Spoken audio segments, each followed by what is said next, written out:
ಜೈ ಶ್ರೀರಾಮ್, ಹೇಗಿದ್ದೀರಾ? ಇವತ್ತಿನ ಶ್ರೀಕೃಷ್ಣ ಅಲಂಕಾರ ನೋಡ್ಕೋತಾ ಬನ್ನಿ. ವಾದಿರಾಜರು ಮಾಡಿದಂತಹ ನವರತ್ನ ಕವಚ ಅಲಂಕಾರ, ಪವಿತ್ರಧರ ಕೃಷ್ಣ ಅಂತ ಅಂದ್ಬಿಟ್ಟು ನಮ್ಮ ಸ್ವಾಮಿಗಳು ದಿನ ಚಂದ್ರಮೌಳೇಶ್ವರ ಅನಂತೇಶ್ವರಕ್ಕೆ ಹೋಗ್ತಾರೆ. ಅದರ ಫೋಟೋ ನೀವು ನೋಡ್ಬೋದು ಇಲ್ಲಿ. ಊರಿನ ದೇವರು ಅವರಿಬ್ಬರು ತಾನೆ, ಆದ ಕಾರಣ ಹೋಗಲೇಬೇಕು. ಕೃಷ್ಣ ಆನಂತರ ಬಂದವನು. ಆನಂತರ ಅದಮಾರು ಕಿರಿಯ ಸ್ವಾಮಿಗಳು ಮೈಸೂರಲ್ಲಿ ಚಾತುರ್ಮಾಸ್ಯ ಕುರಿತು ಅಲ್ಲೇ ಕೆಲವು ಫೋಟೋಸನ್ನು ಹಾಕ್ತಾ ಇದ್ದೀನಿ. ಆನಂತರ ನಿನ್ನೆ ರಾತ್ರಿ ನಡೆದಂತಹ ಜಾಗರ ಪೂಜೆ ಅಂತಂದರೆ ಏಕಾದಶಿ, ಆವತ್ತು ಚಾತುರ್ಮಾಸ್ಯ ಏಕಾದಶಿಗೆ ಜಾಗರ ಪೂಜೆ ಆಗುತ್ತೆ. ಅದನ್ನೆಲ್ಲ ನೋಡ್ಕೋತಾ ಬರೋಣ.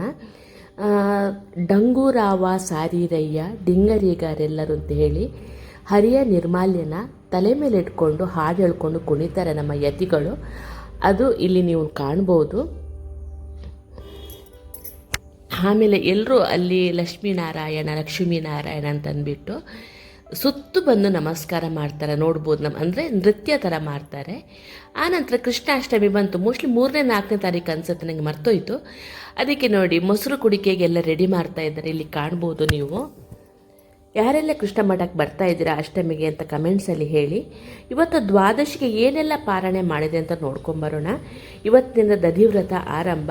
ಗಂಜಿ, ಅನ್ನ, ಚಟ್ನಿ, ಪಲ್ಯ ಎಲ್ಲ ಮಾಡಿದ್ದೀನಿ. ದೋಸೆ ಎಲ್ಲ ನೋಡಿ, ನಾನು ಕೆಂಪಕ್ಕಿ ಹಾಕಿ ಈ ಸಲ ದೋಸೆ ಮಾಡಿದ್ದೀನಿ. ಕೆಂಪಕ್ಕಿ, ಉದ್ದಿನಬೇಳೆ, ಕಡಲೆಬೇಳೆ, ನೆಲಗಡಲೆ, ಆಮೇಲೆ ತೊಗರಿಬೇಳೆ, ಇದನ್ನೆಲ್ಲನೂ ಹಾಕಿದ್ದೀನಿ. ಯಾಕಂದರೆ ಇಷ್ಟು ದಿವಸ ನಾವು ತಿಂತ ಇರೋದನ್ನು ಇದಕ್ಕೆ ಆ್ಯಡ್ ಮಾಡಿ ದೇವರಿಗೆ ನೈವೇದ್ಯ ಮಾಡಿ ತಿನ್ನೋದು ಒಳ್ಳೆಯದು ಅಂತ ನಮ್ಮ ಅಭಿಪ್ರಾಯ. ಆನಂತರ ಎಲ್ಲ ತರಕಾರಿ ಹಾಕಿ ಕೇರಳ ಸ್ಟೈಲಲ್ಲಿ ಅವಿಯಲ್ ಮಾಡಿದ್ದೀನಿ, ನೋಡ್ಬೋದು. ಸೌತೆಕಾಯಿ, ಗೆಣಸು, ಆಲೂಗಡ್ಡೆ, ಬೀನ್ಸು, ನನ್ನ ಹತ್ರ ಇಷ್ಟು ಇತ್ತು. ನೀವಿದ್ರೆ ಬಾಳೆಕಾಯಿ, ಕ್ಯಾರೆಟು, ಆನಂತರ ಅಲಸಂದೆ, ಇದನ್ನೆಲ್ಲ ನೀವು ಹಾಕ್ಬೋದು. ಅದಕ್ಕೆ ಸ್ವಲ್ಪ ಅರಶಿನ ಮತ್ತು ಕರಿಬೇವು ಸೊಪ್ಪು ಹಾಕಿ ಬೇಯಿಸಬೇಕು ನಾವು. ನಾನು ಎಲ್ಲ ಹಿಂದಿನ ಅವತ್ತು ರೆಡಿ ಮಾಡಿ ಇಟ್ಕೊಂಡಿರುವಂಥದ್ದು ನೀವು ನೋಡ್ಬೋದು. ಅರಿಶಿನ ಮತ್ತು ಕರಿಬೇವು ಸೊಪ್ಪು ಹಾಕಿದ್ರೆ ಮಾರನೇ ದಿವಸ ನೀರು ಹಾಕ್ಕೊಂಡು ನಾವು ಅದನ್ನೇ ಬೇಯಿಸ್ಬೋದು. ನೋಡಿ, ಇದನ್ನೆಲ್ಲ ಹಾಕಿಟ್ಟಿದ್ದೀನಿ, ನೀವು ಕಾಣ್ತಾ ಇರ್ಬೋದು ಇಲ್ಲಿ. ಆನಂತರ ಹಾಗಲಕಾಯಿ ಮತ್ತು ಆಲೂಗಡ್ಡೆ ಪಲ್ಯ ಮಾಡೋಣ ಅಂತ ಅರಿಶಿನ ಮತ್ತು ಉಪ್ಪು ಹಾಕಿ ಹಾಗಲಕಾಯಿನ ಮಿಕ್ಸ್ ಮಾಡಿಟ್ರೆ ಮಾರನೇ ದಿವಸ ಬೆಳಗ್ಗೆಗೆ ಆಗುವ ಕಹಿ ಎಲ್ಲ ಬಿಟ್ಕೊಂಡಿರುತ್ತೆ ಅದು ನೀರಿನ ರೂಪದಲ್ಲಿ. ಆವಾಗ ನಾನು ತೋರಿಸ್ತೇನೆ ಇದೇ ವಿಡಿಯೋದಲ್ಲಿ ಮುಂದೆ. ಆನಂತರ ಇದು ನೆಲ್ಲಿಕಾಯಿ ಸಾರು ಮಾಡೋಣ ಅಂತ ನೆಲ್ಲಿಕಾಯಿ, ಕರಿಬೇವು ಸೊಪ್ಪು, ಆನಂತರ ಕೊತ್ತಂಬರಿ ಸೊಪ್ಪು, ಶುಂಠಿ, ಕಾಯಿಮೆಣಸು, ಉಪ್ಪು, ಇಂಗು ಇಷ್ಟನ್ನು ಹಾಕಿ ನಾನು ರೆಡಿ ಮಾಡಿ ಇಟ್ಕೊಂಡಿದ್ದೀನಿ. ಇದನ್ನ ಮಿಕ್ಸಿಗೆ ಹಾಕಿ ರುಬ್ಕೊಂಡು ಕುದಿಸಿದ ನಂತರ ಒಂದು ಒಗ್ಗರಣೆ ಹಾಕಿದರೆ ಸಾರು ಆಗುತ್ತೆ. ಒಂದೆಲಗ ಚಟ್ನಿ, ಕೊತ್ತಂಬರಿ ಸೊಪ್ಪು, ಆನಂತರ ಒಂದೆಲಗ, ಕಾಯಿಮೆಣಸು, ಉಪ್ಪು, ಶುಂಠಿ, ಇಂಗು ಇಷ್ಟು ಹಾಕಿ, ತೆಂಗಿನಕಾಯಿ ಮತ್ತು ಹುಳಿಗೆ ಮಾವಿನಕಾಯಿ ಇತ್ತು, ಅದನ್ನ ಹಾಕ್ಕೊಂಡು ಮಾಡಿದ್ದೀನಿ, ನೋಡ್ಬೋದು. ಆನಂತರ ನೋಡಿ, ಇದು ಮಾರನೇ ದಿವಸ ಬೆಳಿಗ್ಗೆ ಇದು ಬೇಯ್ತಾ ಬಂತು. ಸ್ವಲ್ಪ ಕೊಬ್ಬರಿ ಎಣ್ಣೆ ಹಾಕಿ ಬೇಯಿಸ್ಕೊಳ್ಬೇಕು. ಅವಿಯಲಿಗೆ ಕೊಬ್ಬರಿ ಎಣ್ಣೆನೇ ಆಗಬೇಕು, ಟೇಸ್ಟ್ ಬರುವಂಥದ್ದು ನೋಡಿ. ಆನಂತರ ನೋಡಿ, ಬಾಣಲಿಗೆ ಒಗ್ಗರಣೆ ಹಾಕ್ತಾಯಿದ್ದೀನಿ, ನೋಡ್ಬೋದು ನೀವು. ಸಾಸಿವೆ, ಉದ್ದಿನಬೇಳೆ ಖಾಲಿಯಾಗಿತ್ತು, ಅದಕ್ಕೆ ಬರೀ ಸಾಸಿವೆ ಮತ್ತು ಇಂಗು, ಕರಿಬೇವು ಸೊಪ್ಪು ಹಾಕಿ ಒಗ್ಗರಣೆ ಹಾಕಿದ್ದೀನಿ, ನೋಡ್ಬೋದು ನೀವು. ಅದರಲ್ಲೇ ಒಗ್ಗರಣೆ ಸ್ವಲ್ಪ ತೆಗೆದಿಟ್ರೆ ಅವಿಯಲಿಗೆ, ಚಟ್ನಿಗೆ, ಕೋಸಂಬರಿಗೆಲ್ಲ ಆಗುತ್ತೆ ಅಂತ ನೋಡಿ. ಆನಂತರ ಅದೇ ಬಾಣಲಿಗೆ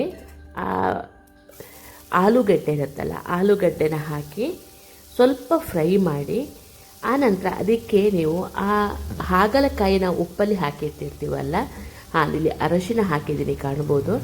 ಹಾಗಲಕಾಯಿ ಉಪ್ಪಲ್ಲಿ ಹಾಕಿಟ್ಟದನ್ನು ಹಿಂಡಿ ನಾವು ಇದಕ್ಕೆ ಮಿಕ್ಸ್ ಮಾಡಬೇಕು. ಸ್ವಲ್ಪ ಫಾಸ್ಟ್ ಫಾರ್ವರ್ಡಲ್ಲಿ ತೋರಿಸಿದ್ದೀನಿ. ತುಂಬ ದೊಡ್ಡ ವೀಡಿಯೋ ಆದರೆ ನೋಡಲಿಕ್ಕೂ ನಿಮಗೂ ಇಷ್ಟ ಆಗೋದಿಲ್ಲ, ರಗಳೆ ಆಗುತ್ತೆ ನನಗೆ ಎಡಿಟ್ ಮಾಡಲಿಕ್ಕೂ. ಅದಕ್ಕೆ ಫಾಸ್ಟ್ ಫಾರ್ವರ್ಡ್ ಮಾಡಿ ನಾನು ವೀಡಿಯೋ ಮಾಡಿರ್ತೀನಿ. ನೋಡಿ, ಇದೆಲ್ಲ ಹಾಕಿ ನೋಡಿ ಎಷ್ಟು ನೀರು ಬಿಟ್ಕೊಂಡಿದೆ ನೋಡ್ಬೋದು. ಇದನ್ನೆಲ್ಲ ಹಾಗಲಕಾಯಿ ಮತ್ತು ಇದನ್ನ ಆಲೂಗೆಡ್ಡೆನ ಒಂದು 2 ನಿಮಿಷ ನಾವು ಅದನ್ನ ಫ್ರೈ ಮಾಡಬೇಕು. ಹಾಗಲಕಾಯಿದು ಕಹಿ ಸ್ಮೆಲ್ ಇರುತ್ತೆ ನೋಡಿ, ಅದು ಹೋಗುತ್ತೆ. ಆನಂತರ ಸ್ವಲ್ಪ ಉಪ್ಪು ಹಾಕಿ, ಸ್ವಲ್ಪ ಇದು ಖಾರದ ಪುಡಿ ಅಥವಾ ಸಾಂಬಾರು ಪುಡಿನೂ ಹಾಕ್ಬೋದು. ಆನಂತರ ಹುಳಿ ಪುಡಿ, ನನ್ನ ಹತ್ರ ಕೆತ್ತೆ ಹುಳಿ ಪುಡಿ ಇರುತ್ತಲ್ಲ ಅದನ್ನು ಹಾಕ್ಕೊಂಡಿನಿ.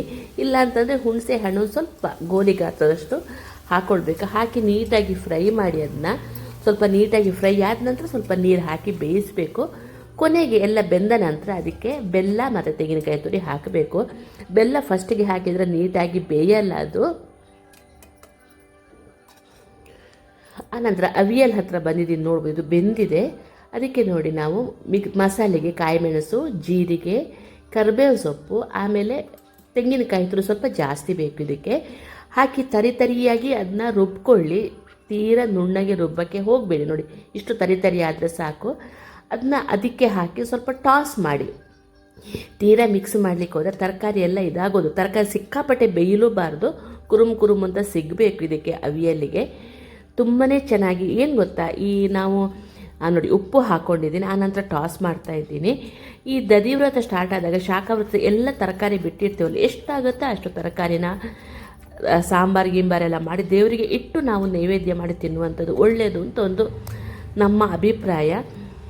ನೋಡಿ ಇದು ಆದ ನಂತರ ಇದು ಸ್ವಲ್ಪ ಕುದಿ ಬರಬೇಕು. ಕುದಿ ಬರಲಿಕ್ಕೆ ಮುಂಚೆ ಸ್ವಲ್ಪ ಅದಕ್ಕೆ ಬೆಲ್ಲನೂ ಹಾಕ್ಕೊಳ್ಳಿ. ನಿಮಗೆ ಬೆಲ್ಲ ಆಪ್ಷನಲ್ಲು, ಬೇಕಂದರೆ ಹಾಕ್ಕೊಳ್ಳಿ, ಇಲ್ಲಾಂದರೆ ಬಿಟ್ಬಿಡಿ.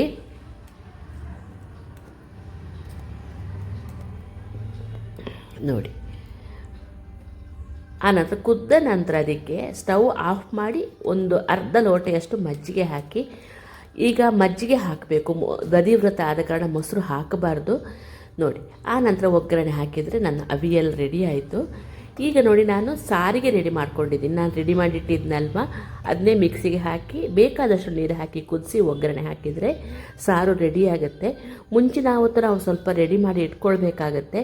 ಈ ನೆಲ್ಲಿಕಾಯಿ ಸಾರು ತುಂಬಾ ಟೇಸ್ಟಿಯಾಗಿ ಬರುತ್ತೆ. ನೀವು ಒಂದು ಸಲ ಮಾಡಿ ನೋಡಿ.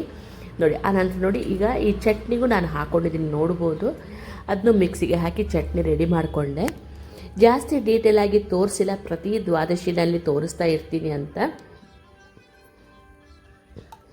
ಒಂದೇ ಲಗದ ಚಟ್ನಿ ಯಾವತ್ತು ರಾತ್ರಿ ತಿನ್ನಬಾರ್ದು, ಆಮೇಲೆ ಬಿಸಿ ಮಾಡಬಾರ್ದು, ಅದು ನೆನ್ಪಿಟ್ಕೊಳ್ಳಿ. ಯಾಕೆ ಅಂತ ಗೊತ್ತಿಲ್ಲ, ನಮ್ಮ ಹಿರಿಯರೆಲ್ಲ ಹೇಳ್ತಾಯಿದ್ರು, ಏನೋ ಒಂದು ರೀಸನ್ ಇಲ್ಲದೆ ಹೇಳಲಿಕ್ಕಿಲ್ಲ.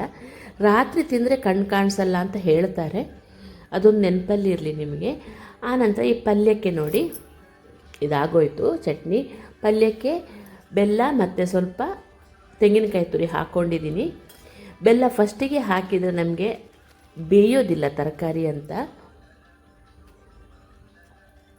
ನೋಡಿ ಅದು ಹಾಕಿ ಒಂದು ರೌಂಡ್ ನೀರು ಆವಿ ಆಗೋ ತನಕ ಒಂದು 2 ನಿಮಿಷ ಒಲೆಯಲ್ಲಿಟ್ಟರೆ ಆಗೋಯ್ತು. ಈಗ ಒಂದು ಸೂಪರ್ ಟೇಸ್ಟ್ ಆಗಿರುವಂತಹ ಪೈನಾಪಲ್ ಕೇಸರಿ ಬಾತ್ ಮಾಡೋಣ.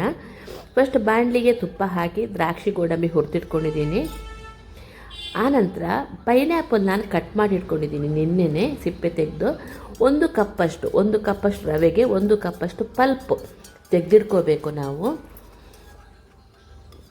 ನೋಡಿ ಅಷ್ಟೊತ್ತಿಗೆ ಇದು ಆಗಿಬಿಡ್ತು ದ್ರಾಕ್ಷಿ ಗೋಡಂಬಿ. ನಾನು ಜೊತೆಗೆ ಎಲ್ಲ ಕೆಲಸ ಮಾಡ್ತಾ ಹೋಗ್ತಿರ್ತೀನಿ. ಮಲ್ಟಿ ಟಾಸ್ಕ್ ಮಾಡಬೇಕಿದ್ರೆ ನಾವು ಈ ಥರ ಮಾಡೋದು ತುಂಬ ಇಂಪಾರ್ಟೆಂಟ್ ಆಗುತ್ತೆ. ನೋಡಿ ಒಂದು ವಾಟಿಯಷ್ಟು ರವೆ ಹಾಕ್ಕೊಂಡಿದ್ದೀನಿ, ನೀವು ಕಾಣ್ಬೋದು. ಆ್ಯಕ್ಚುಲಿ ಡ್ರೈ ರೋಸ್ಟ್ ಮಾಡಿಟ್ಟಿರುವಂಥದ್ದು. ಆನಂತರ ತುಪ್ಪ ಹಾಕಿ ಸ್ವಲ್ಪ ಹುರಿದ್ರೆ ಟೇಸ್ಟು ಚೆನ್ನಾಗಿ ಬರುತ್ತೆ ಅಂತಂದ್ಬಿಟ್ಟು ನಾನು ಸ್ವಲ್ಪ ತುಪ್ಪ ಹಾಕಿ ಕೂಡ ಹುರಿದಿದ್ದೆ ಆ್ಯಕ್ಚುಲಿ. ಆನಂತರ ಈ ಕಡೆಯಿಂದ ನೋಡಿ 1 ಕಪ್ಪಷ್ಟು ತೆಗೆದಿಟ್ಕೊಂಡಿದ್ದೀನಿ ನೋಡ್ಬೋದು. 1 ಕಪ್ಪು ಉಳ್ದ ಪಲ್ಪ್ಗೆ ಏನು ಗೊತ್ತಾ, ಸ್ವಲ್ಪ ಪೆಪ್ಪರ್ ಪುಡಿ, ಆನಂತರ ಬೆಲ್ಲ ಹಾಕಿ ಜ್ಯೂಸ್ ಮಾಡಿದೆ. ನನಗೆ ಯಾಕೋ ಪಲ್ಪ್ ಜಾಸ್ತಿ ಆಗುತ್ತೆ ಅಂತ ಅನ್ನಿಸ್ತು. ಈ ದ್ವಾದಶಿಗೆ, ಏಕಾದಶಿ ನೀರು ಕುಡಿಯೋದೇ ಮಾಡಿದವರಿಗೆ ದ್ವಾದಶಿ ಸ್ವಲ್ಪ ಲಿಕ್ವಿಡ್ ಫುಡ್ಡು ಜಾಸ್ತಿ ಬೇಕು ಅಂತ ಅನಿಸುತ್ತೆ. ನೋಡಿ ಅದಕ್ಕೆ ಜ್ಯೂಸ್ ಮಾಡಿ, ಇದು ನಮ್ಮ ಅಮ್ಮನ ರೆಸಿಪಿ ಆ್ಯಕ್ಚುಲಿ. ಇದು ನಾವು ಚಿಕ್ಕವರಿದ್ದರೆ ತುಂಬ ಪೈನಾಪಲ್ ಆಗ್ತಿತ್ತು. ಅಮ್ಮ ಈ ಜ್ಯೂಸ್ ನಮಗೆ ಬೇಸಿಗೆನಲ್ಲಿ ತುಂಬ ಸಲ ಮಾಡಿಕೊಡ್ತಾಯಿದ್ರು. ತುಂಬ ಹಸಿವು ಚೆಂದಾಗುತ್ತೆ ಇದರಿಂದ.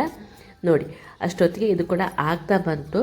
ಇದಕ್ಕೆ ಏನು ಗೊತ್ತಾ, 1 ಕಪ್ ರವೆಗೆ 2 ಕಪ್ಪಷ್ಟು ನೀರು ಹಾಕಬೇಕು. ಹಾಕಿ ನೀಟಾಗಿ ಬೇಯಿಸ್ಕೊಳ್ಳಿ.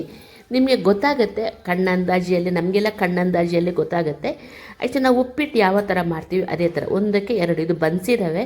ನಾನು ಸಾಧಾರಣ ಚಿಕ್ಕ ರವೆನಲ್ಲಿ ಮಾಡೋದು ತುಂಬ ಅಪರೂಪ, ಬನ್ಸಿ ರವೆನಲ್ಲೇ ಮಾಡೋದು, ಅದು ಹೆಲ್ತಿಗೂ ಒಳ್ಳೆಯದು ಅಂತ. ಚಿಟಿಕೆ ಉಪ್ಪು ಹಾಕಿ ಸ್ವಲ್ಪ ತುಪ್ಪ ಹಾಕಿ ಬೇಯಕ್ಕೆ ಬಿಟ್ಬಿಡಿ. ಸ್ವಲ್ಪ ಮುದ್ದೆ ಅಂತಂದರೆ ಗಟ್ಟಿ ಆಯಿತು ಅಂದಾಗ ಅದಕ್ಕೆ ನಾವು ಈ ಪಲ್ಪ್ ತೆಗೆದಿಟ್ಕೊಂಡಿರ್ತೀವಲ್ವ, ಸ್ವಲ್ಪ ನೀರು ಕಡಿಮೆ ಅಂತ ಅನ್ನಿಸ್ತು ನೋಡಿ, ಅದಕ್ಕೆ ಹಾಕ್ಕೊಂಡಿದ್ದೀನಿ. ಆ ಪಲ್ಪನ್ನು ಹಾಕ್ಕೊಳ್ಬೇಕು ಸ್ವಲ್ಪ ಗಟ್ಟಿ ಆಯಿತು ಅಂದಾಗ. ಆನಂತರ ಸ್ವಲ್ಪ ತುಪ್ಪ ಹಾಕಿ ಮಗಿಚಿ ನೀಟಾಗಿ 1 ನಿಮಿಷ ಬೇಯಕ್ಕೆ ಬಿಡಿ. ಅದು ಅಲ್ಲೇ ಬೇಯುತ್ತೆ. ಸಕ್ಕರೆ ಕೊನೆಗೆ ಹಾಕಬೇಕು. ಸಕ್ಕರೆ ಕೊನೆಗೆ ಅಂತಂದರೆ ಸಕ್ಕರೆ ಫಸ್ಟ್ ಹಾಕಿದರೆ ರವೆ ಬೇಯಲ್ಲ ಅಂತಾರೆ. ನಮ್ಮ ಅಮ್ಮ ಎಲ್ಲ ನಮ್ಮ ಮನೆಯಲ್ಲೆಲ್ಲ ಅದೇ ಥರ ಮಾಡ್ತಾ ಇದ್ದಿದ್ದು. ನೋಡಿ ತುಪ್ಪನೂ ಸ್ವಲ್ಪ ಎಷ್ಟು ಗೊತ್ತಾ, ಈ ಒಂದು ಕಪ್ ರವೆಗೆ ಒಂದು 3-4 ಚಮಚ ತುಪ್ಪ. ಸ್ವಲ್ಪ ಹೆಚ್ಚು ಕಡಿಮೆ ಆದರೆ ಏನಾಗೋದಿಲ್ಲ, ತುಂಬಾ ಚೆನ್ನಾಗಿ ಟೇಸ್ಟ್ ಬರುತ್ತೆ. ನೋಡಿ ಅಷ್ಟೊತ್ತಿಗೆ ನಾನು ಈ ಮಿಕ್ಸಿ ಜಾರಿಗೆ 1 ಕಪ್ಪು ಸಕ್ಕರೆ, 4 ಬಾದಾಮಿ, 2 ದಳ ಕೇಸರಿ ಹಾಕಿ ನಾನು ಮಿಕ್ಸರ್ ಅದು ಪುಡಿ ಮಾಡಿಟ್ಕೊಂಡೆ. ಯಾಕಂದರೆ ಬೇಗ ಆಗುತ್ತಲ್ವ ಅಂತಂದ್ಬಿಟ್ಟು ನೋಡಿ ಅದನ್ನೆಲ್ಲ ಮಿಕ್ಸ್ ಮಾಡಿಬಿಟ್ಟು, ಈಗ ಸ್ವಲ್ಪ ನೀರಾಗುತ್ತೆ, ಒಂದು 2-3 ನಿಮಿಷ ನಾವು ಅದನ್ನ ಮಿಕ್ಸ್ ಮಾಡಬೇಕಾಗತ್ತೆ. ಅಲ್ಟಿಮೇಟಾಗಿ ಬರುತ್ತೆ. ಪೈನಾಪಲ್ ಕೇಸರಿ ಬಾತ್ ಮಾಡಿ ನೋಡಿ ನೀವು ಒಂದು ಸಲ, ಚಪ್ಪರ್ಸ್ಕೊಂಡು ತಿನ್ನಬೇಕು ಅನಿಸುತ್ತೆ, ಅಷ್ಟು ಚೆನ್ನಾಗಿ ಬರುತ್ತೆ ಇದು ಪೈನಾಪಲ್ ಕೇಸರಿ ಬಾತು. ನನ್ನಮ್ಮ ಯಾವತ್ತೂ ನಾವು ಚಿಕ್ಕದಿರ್ತಾ ಮಾಡ್ತಾಯಿದ್ರು ಇದನ್ನೆಲ್ಲ. ಬರೀ ಪೈನಾಪಲ್ ಹಲ್ವ ಕೂಡ ಚೆನ್ನಾಗಾಗುತ್ತೆ. ನಾನು ಇನ್ನೊಂದು ಸಲ ಮಾಡಿ ತೋರಿಸ್ತೀನಿ. ನಮ್ಮ ಅಮ್ಮನ ಮನೇಲಿ ತುಂಬ ತೋಟ ಆದ ಕಾರಣ ತುಂಬ ಪೈನಾಪಲ್ ಆಗ್ತಿತ್ತು. ನೋಡಿ ಈ ಕಡೆಯಿಂದ ತಟ್ಟೆಗೆ ನಾನು ಬಾಳೆ ಎಲೆ ಹಾಕ್ಕೊಂಡೆ, ದೇವರಿಗೆ ನೈವೇದ್ಯಕ್ಕೆ ಮಾಡ್ತಾಯಿದ್ದೀನಲ್ವ ಅದಕ್ಕೆ ಅಂತ. ಸ್ವಲ್ಪ ತುಪ್ಪ ಹಚ್ಚಿಟ್ಕೊಳ್ಳಿ. ಬಾಳೆ ಎಲೆ ಆದ ಕಾರಣ ತುಪ್ಪ ಹಚ್ಕೊಳ್ಳೋದಿದ್ರು ನಡೆಯುತ್ತೆ, ಏನು ತೊಂದರೆ ಇಲ್ಲ. ನೋಡಿ ಇದು ಆಗಿಬಿಡ್ತು.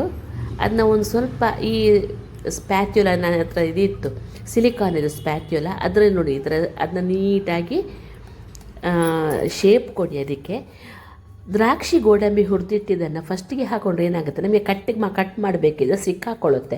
ಅದಕ್ಕೆ ಆದ ಕಾರಣ ನಾನು ಮೇಲೆ ಹಾಕ್ಕೊಂಡು ಆನಂತರ ಕೇಸರಿ ಬಾತನ್ನು ಕಟ್ ಮಾಡಿದ್ದೀನಿ.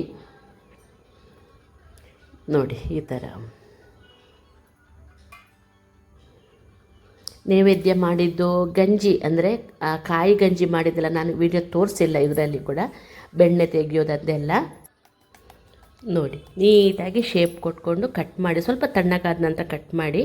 ಎಷ್ಟು ಯಮ್ಮೀರ್ ಕಾಣಿಸುತ್ತಲ್ವ, ನೋಡ್ಬೋದು ಎಷ್ಟು ಚೆನ್ನಾಗಿ ಬಂದಿದೆ ಅಂತ. ಆನಂತರ ದೋಸೆ ಒಯ್ದು ನೋಡ್ಬೋದು, ಪಿಂಕ್ ದೋಸೆ ಬಂದಿತ್ತು ಇವತ್ತು. ನಾನು ಅನ್ಪಾಲಿಶ್ಡ್ ರೈಸ್ ಹಾಕಿದ ಕಾರಣ ನೋಡ್ಬೋದು ದೋಸೆ ಚಟ್ನಿ ಜೊತೆ ಎಲ್ಲ ಸರ್ವ್ ಮಾಡಿದ್ದೀನಿ. ನೀವು ಏನೆಲ್ಲ ದ್ವಾದಶಿಗೆ ಮಾಡಿದ್ರೆ ಅದನ್ನ ಕಮೆಂಟ್ಸಲ್ಲಿ ತಿಳಿಸಿ. ಇದೇ ಥರ ನೀವು ಅನ್ಪಾಲಿಶ್ಡ್ ರೈಸ್ ಹಾಕೋದ್ರಿಂದ ಹೆಲ್ತಿಗೂ ಒಳ್ಳೆಯದು, ಆರೋಗ್ಯಕ್ಕೂ ಟೇಸ್ಟಿಗೂ ತುಂಬಾ ಚೆನ್ನಾಗಾಗತ್ತೆ ಒಂಥರ ಇದು.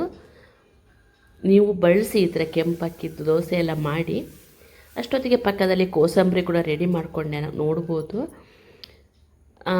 ಅದನ್ನ ತುರಿದ್ಬಿಟ್ಟು ತೆಂಗಿನಕಾಯಿ ಉಪ್ಪೆಲ್ಲ ಹಾಕಿ, ನಾನು ಎಲ್ಲನೂ ತೋರಿಸಿಲ್ಲ. ನೋಡಿ ದೋಸೆ, ಕೇಸರಿ ಬಾತ್, ಬೆಣ್ಣೆ, ಚಟ್ನಿ, ಪಲ್ಯ, ಕೋಸಂಬರಿ ಎಲ್ಲ ರೆಡಿ. ಇಲ್ಲಿ ಜ್ಯೂಸ್ ನೋಡ್ಬೋದು, ಮಜ್ಜಿಗೆ, ಆನಂತರ ಅವಿಯಲು, ಚಟ್ನಿ, ಆನಂತರ ಆ ಕಡೆಯಿಂದ ಪಾತ್ರೆಯಲ್ಲಿ ಇದೆಲ್ಲ ಇತ್ತು, ದೋಸೆ ಎಲ್ಲ ಇತ್ತು, ದೋಸೆ, ಆನಂತರ ಗಂಜಿ ಎಲ್ಲ.